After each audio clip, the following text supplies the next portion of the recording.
We got Heather. We got Dan. We got Mo. It's his ex. Yay! All right, hold on. Let's be real. That's not how you pronounce your name, is it? In Danish, you say mø. Mø. Like a cow? What? Actually, in Norwegian, like mø is what the cow says. Yes. Yeah. But the meaning of mø is to be a virgin or a maiden. It's like it's actually more a maiden, like just a young, pure, unspoiled young woman. Okay, got it. It's not. Yeah, it's not a virgin. So when you sported Moo or decided to pick that name, was it because it actually is your initials in your name? It's my initials, but also my granddad. Is that what you say? Yeah. That's that. Yeah. Sorry, English. But he was an artist, and his artist name was also Moo. Wow. So I also picked it because of that. You're keeping the tradition going. Yeah. But your dad's a psychologist, right?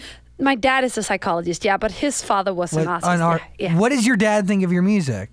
He likes it. I mean, to be fair, both my parents, like, they don't really, they're not musicians. They don't know anything about music, to be fair. But they're like super excited that I'm excited about it. There you go.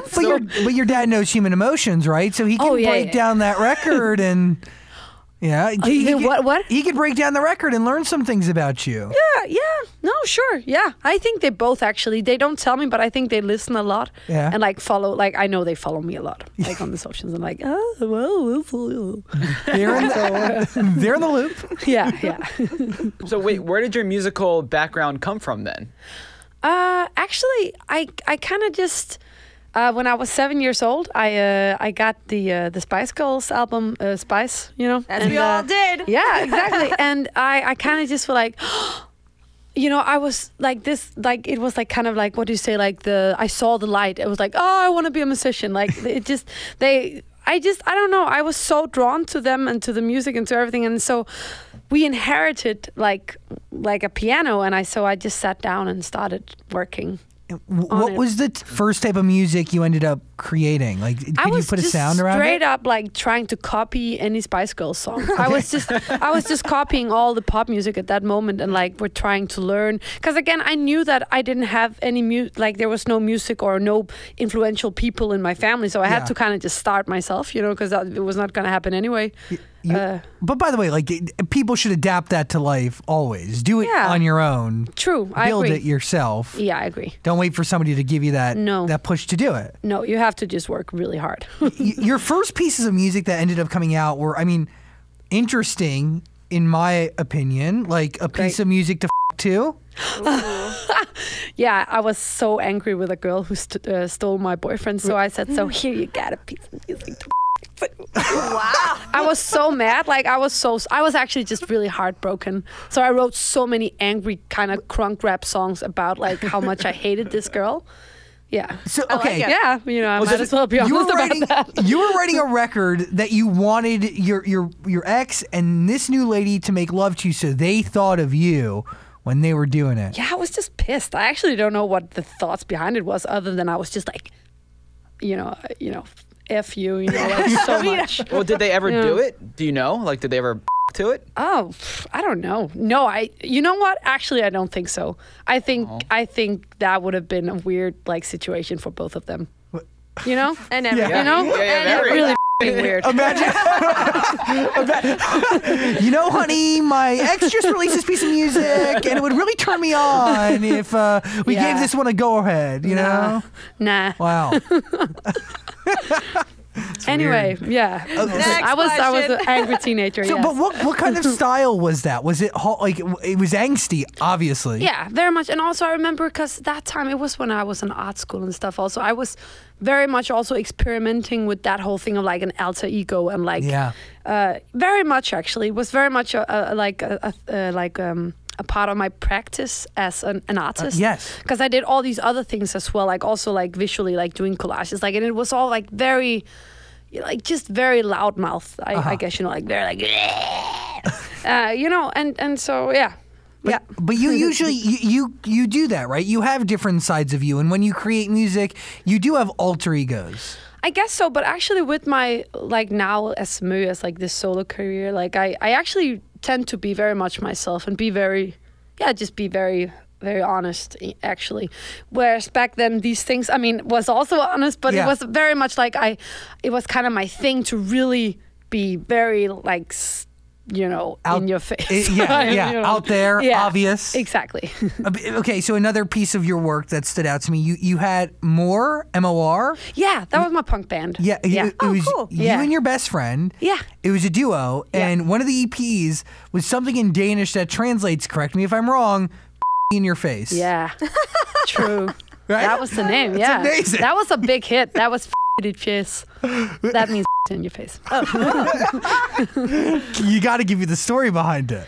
Like, we just both like were super into punk music, and we wanted to do a punk band with girls, because like all the punk bands at that time in or like in that environment, in the punk environment, was all guys. And so obviously we were just like, yeah, let's do this. Like, and obvious. Yeah, and like the first song actually we did was that song, because I don't know why, it was just, there was something just impulsively right about making a song like as this breaking new punk girl band, just in your face, Yeah. Prepare yourself for it. Yeah.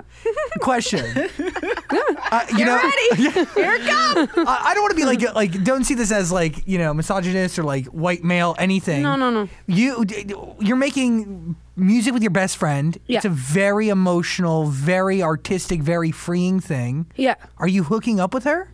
Hooking up? What does that mean? With your friend, making love as you're making music. No, she was my friend. But music can get there sometimes. No, ever? No. Never? No, I never ever. I mean, I never fool around with anyone I work with. Actually.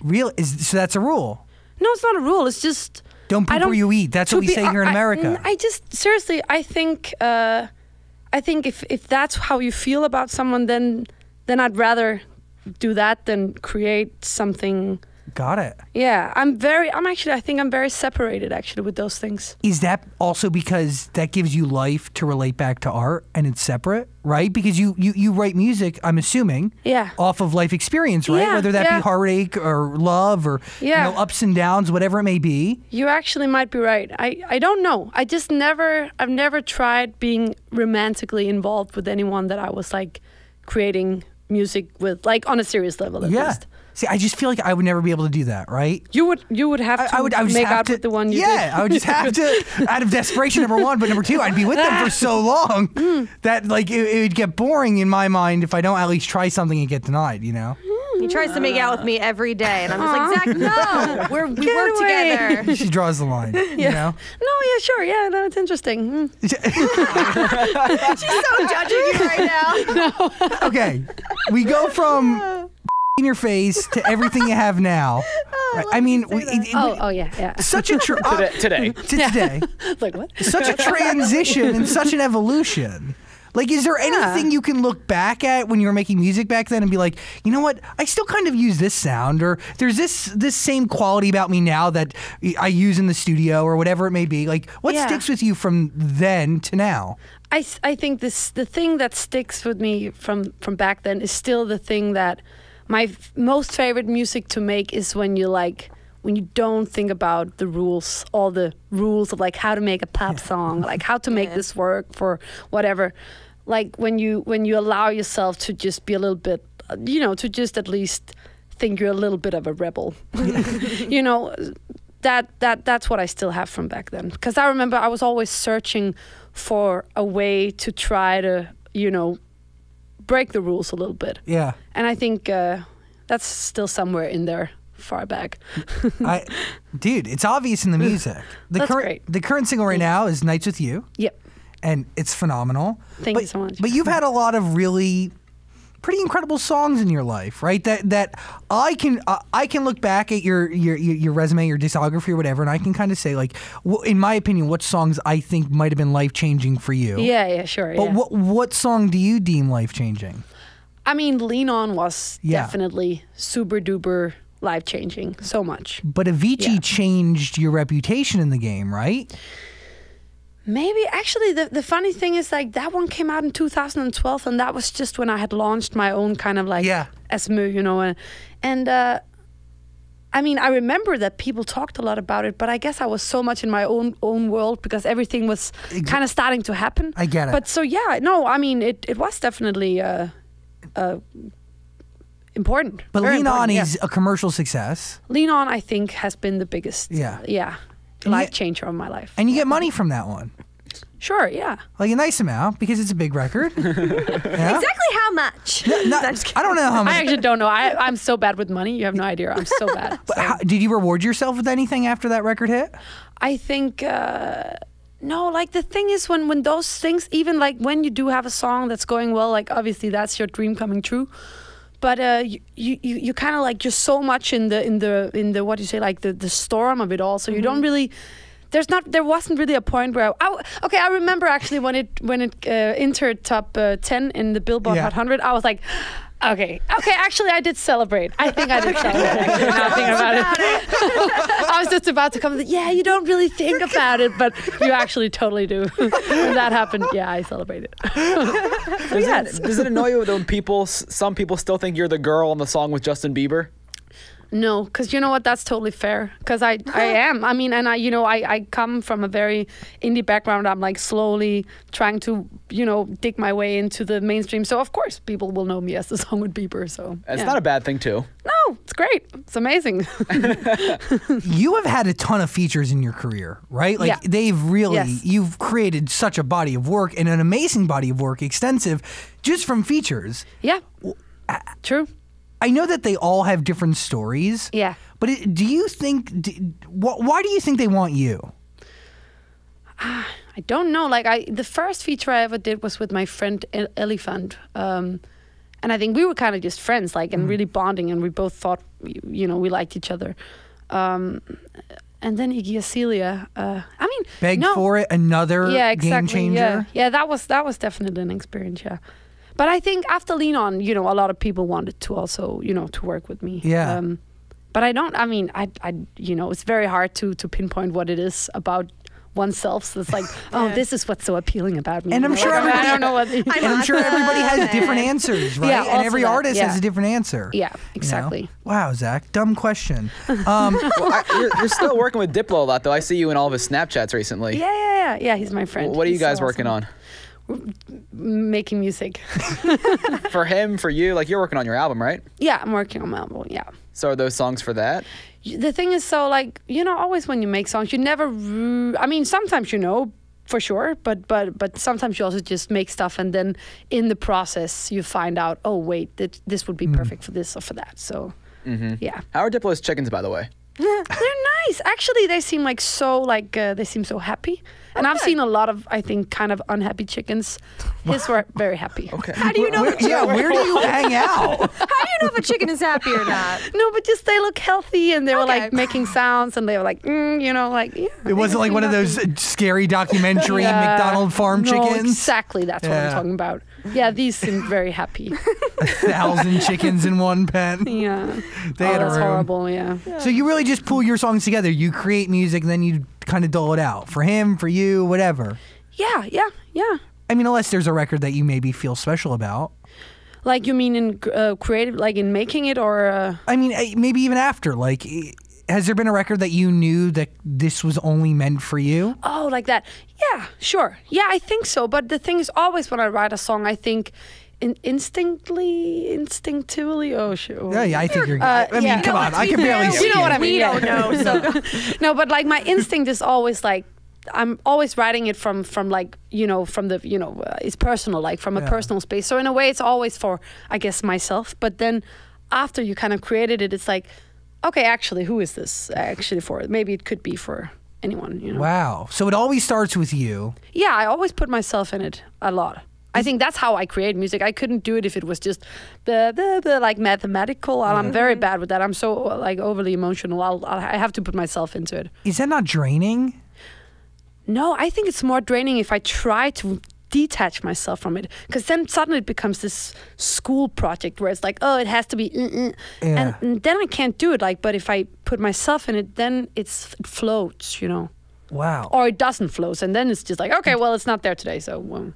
Do you ever go through periods where like you're hitting a creative dry spell and like you just don't have any emotion or life to give? I've tried that. If I'm very stressed, then I can end up in a situation like that. But I haven't tried it many times in my life. I really don't like being in that kind of space. Yeah. Because it's just, it's in a way, making music is always the place that I've, that's like my happy place. Your safe space. Yeah, exactly. It's like, and so if I don't have that, I definitely get frustrated. Yeah. Wow. So in Nights with You, the lyrics, you are trying to steal a girl from her boyfriend. I mean, that's nice. Yeah. I mean, it's not, no, it's actually not the exact how it is. It's because it's a song to my best friend. Like we've been friends since we were 3. So it's more like a, your boyfriend. Like, let's just go out. Like, you'll see him soon. Like, who cares? Like, let's just be you and me as it always was, So it's more like a friendly way. Yeah. Yeah. It's my best friend. Dude. But I saw a lot of people online saying, "Oh, it's a gay anthem." Yeah, I know. No, but that's great. I mean, people can how to say interpret it however they want. Like I always think you should do that, but for me, it's in a friendly way. Yeah. Okay. It's very cool that that really could be interpreted so many different ways, and it's for art. sure. Music. It is what it is to the ears of the beholder, right? Yeah, no, really, it is. Like I think there's so many songs when I like growing up in Denmark and listening to, English songs. Like I think I interpreted the song so different from what it actually meant, but it meant a lot to me. That's all that matters. So it is. So yeah. Wow, I love your shoes, by the way. Thank you. They're nice. You should feature those on a record. I probably will. They're good. Yeah. Cool look. Especially the anklets. I love the anklets. You're doing a song with Cashmere Cat. Yeah. After Coachella. 9. Yeah, 9 after Coachella. Yeah. How did that come to be? It was he's been my friend also for a while now, but it was 2 years. I don't know, 1 or 2 years ago. We hooked up in New York. We were like in a studio in a couple of days, and then we did that one. So are you meeting Cashmere Cat on another session? Are you... No, what is it? So like he's Norwegian, and I'm Danish. So like there's kind of like, obviously like a Scandinavian connection. And I think first time I met him was like actually like many years ago at a festival somewhere in the world. I think maybe even in Australia. I'm not even sure. But that I was a big fan of him because I thought his sound was just so dope and revolutionary, and so I was like scared to talk to him. But then we met, and then we just bonded like super easily. Did you do any of the lyrics on that, or just vocals? What was your role in the song? No, yeah, I did most of the lyrics actually. Yeah, and the melodies and stuff. Do you go in with that 9 after Coachella finished, or does it all happen in the studio right there? The melodies happened in the studio in New York, and then I think I did a scratch for the vocals, and then we met up in LA a year after actually, or like a half year. Oh my God, I don't. But like a while after that, and then we kind of like finalized that. And then he worked on it on his own, and then it was done. Does the name come before or after? Did you know that Coachella was going to be in there? No, it was his. It was his vision. Cool. Yeah, it's a cool name, I think. Wow. Well, you're going on tour, and it doesn't look like you're gonna come to America. I will come to America pretty soon, though. I'm gonna play at the Panorama Festival in the summer, but that's on the East Coast, though.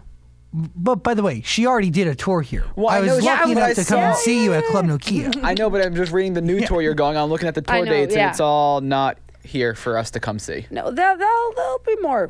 There'll be more at some point. Dude, pretty soon. People show up for the moo show. Yeah. But you introduce yourself as Karen. Yeah, that's my name, my birth name. Is it important for you to keep a distinction in space between moo and Karen? I mean, it's not something I really think so much about. I think the most natural thing to do when you introduce yourself to people is to say who you are. Yeah. I'm Karen, by the way. But I mean, a majority of people, moo. That's how they know you. That's the artist name. Yeah. Moo, Mo, whatever. Have you learned to accept Mo as the name? Yeah, I guess so. I mean, I think that, the thing is, like, I do really like, actually, my artist name, Mø, but we're only like 5 million Danish people in the world who can say it right. So, Mo is kind of obviously the way to go. 5,000,001. I will make sure on the radio it's said correctly. No, it's fine. Mo is great. Yeah. He's gonna pronounce it wrong every time he says it. There's no way he gets that Challenge me, right. dude. No Challenge way me. you get that right. Challenge him. Come on. I will. I'll commit myself to it. All right. It's all good. Mo's great. Muh. Yeah. Thanks for hanging out with us. Thanks for having me. So greatly appreciated. A lot of love. Thank you. Nights with You is a single. Make sure you check it out. Thank you. Thanks.